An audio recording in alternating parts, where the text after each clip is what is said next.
রবিবার রাত 11টার পর থেকে নতুন করে উত্তেজনা জিরিবামে। বিক্ষোভকারীদের সঙ্গে পুলিশের সংঘর্ষ জিরিবামের বাবুপাড়ায়।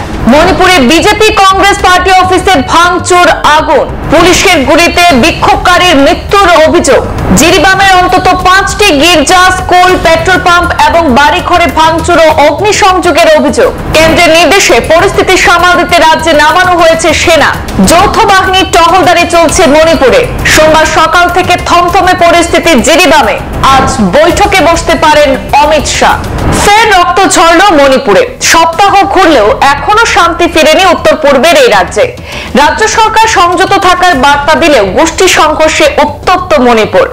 জিরিবাম এলাকায় এক বিক্ষোভকারীর মৃত্যু ঘিরে নতুন করে উত্তেজনা ছড়ালো উত্তর পূর্ব ভারতের এই রাজ্যে। জানা গিয়েছে, রবিবার রাত 11টার পর থেকে বিক্ষোভকারীদের সঙ্গে পুলিশের সংঘর্ষ বাধে জিরিবামের বাবুপাড়া এলাকায়। পরিস্থিতি নিয়ন্ত্রণে আনতে গুলি চালায় পুলিশ। অভিযোগ যে পুলিশের গুলিতে 20 বছরের কে অথবা নামে স্থানীয় এক বাসিন্দার মৃত্যু হয়। এর প্রতিবাদে ক্ষিপ্ত জনতা এলাকার বিজেপি পার্টি অফিসে ঢুকে ভাঙচুর চালায়। আসবাবপত্র জ্বালিয়ে দেয়, চড়াও হয় কংগ্রেস অফিসেও। আগুন ধরিয়ে দেওয়া হয় সেখানেও। আর এই ঘটনা ঘটে জিরিবাম থানা থেকে মাত্র 500 মিটার দূরে। সোমবার সকাল থেকে থমথমে পরিস্থিতি বিরাজ করছে জিরিবামে। বন্ধ রয়েছে ইন্টারনেট পরিষেবা। ইম্ফলের একাধিক অংশে জারি রয়েছে কারফিউ। সোমবার দুপুরে মণিপুরের পরিস্থিতি নিয়ে আলোচনার জন্য উচ্চ পর্যায়ে বৈঠক ডেকেছেন কেন্দ্রীয় স্বরাষ্ট্রমন্ত্রী অমিত শাহ।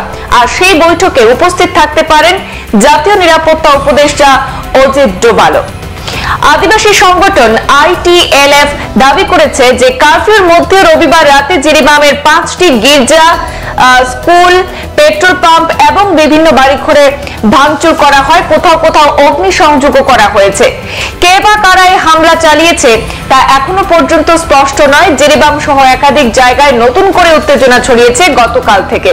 কেন্দ্রীয় স্বরাষ্ট্র মন্ত্রকের নির্দেশে পরিস্থিতি সামাল দিতে মণিপুরে নামানো হয়েছে সেনা। অশান্ত এলাকাগুলিতে রবিবার রাত থেকে শুরু হয়েছে যৌথ বাহিনীর টহলদারি। রবিবারই মেইতেই গোষ্ঠী মণিপুর সরকারকে হুঁশিয়ারি দিয়েছে, 24 ঘন্টার মধ্যে যদি অভিযুক্তদের ধরা না হয় বিক্ষোভ আরো তীব্র হবে। রবিবার রাত থেকে জিরিবাম জেলায় একের পর এক হিংসাত্মক ঘটনা ঘটেই চলেছে। হিংসার ঘটনার সঙ্গে যুক্ত থাকার অভিযোগে এখনো পর্যন্ত 25 জনকে গ্রেপ্তার করেছে মণিপুর পুলিশ। তারা সকলেই পূর্ব এবং পশ্চিম ইম্ফল, বিষ্ণুপুর এলাকার বাসিন্দা বলে জানা যাচ্ছে। রাজধানী ইম্ফল সহ বিস্তীর্ণ এলাকায় শান্ত আইন জারি রয়েছে এবং সেখানে ইন্টারনেট পরিষেবা বন্ধ রয়েছে। মণিপুরের এই উদ্ভূত পরিস্থিতিতে মহারাষ্ট্রে ভোট প্রচারের কর্মসূচি বাতিল করে গতকাল রবিবার দিল্লি ফিরে গিয়েছেন কেন্দ্রীয় স্বরাষ্ট্রমন্ত্রী অমিত শাহ। একটি সূত্রের খবর যে রবিবার রাতেই উচ্চ পর্যায়ে বৈঠক সারেন তিনি। আর ওই বৈঠকে মণিপুরের নিরাপত্তা পরিস্থিতি নিয়ে আলোচনা হয় বলে জানা গিয়েছে। মণিপুরের পরিস্থিতি নিয়ে আজ সোমবার দুপুরেও কেন্দ্রীয় স্বরাষ্ট্রমন্ত্রকের আধিকারিকদের সঙ্গে বৈঠক করার কথা আছে স্বরাষ্ট্রমন্ত্রী অমিত শাহ।